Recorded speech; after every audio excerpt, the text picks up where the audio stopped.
జగన్ రెడ్డి ఈ రోజు ఆంధ్ర రాష్ట్రానికి మంచి చేస్తాడు.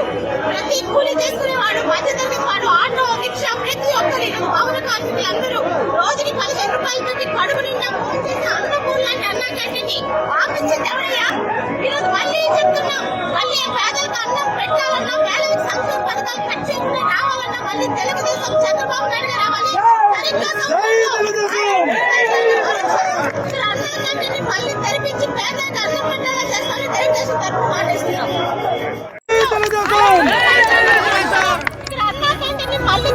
ఈరోజు తెలుగుదేశం పార్టీ పేదలకు చేయాల్సిన ప్రతి సంక్షేమ పథకాల మీద ఎంత శ్రద్ధ పెట్టి పేదలకు అందిస్తుందో దానికి ఇంకొక ఉదాహరణ ఈరోజు అన్నా క్యాంటీన్లు.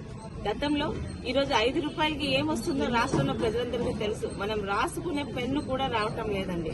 అలాంటి సమయంలో పేదలకి 3 పూటల ఉదయం టిఫిన్, మధ్యాహ్నం భోజనం, రాత్రి భోజనం 5 రూపాయలకే అందించాలని ఒక మంచి ఉద్దేశంతో, ఇదేమీ గతంలో చంద్రబాబు నాయుడు గారు 2014-19 మధ్య ఇచ్చిన ఎన్నికల హామీ కాదు. కానీ అనుక్షణం అధికారంలోకి వచ్చినప్పటి నుంచి పేదలకు ఏ విధంగా సహకరించగలం, వాళ్ళకి సహాయపడగలం అనే ఆలోచనలో వచ్చిందే అన్నా క్యాంటీన్. అలాంటి అన్నా క్యాంటీన్ ని గత ప్రభుత్వం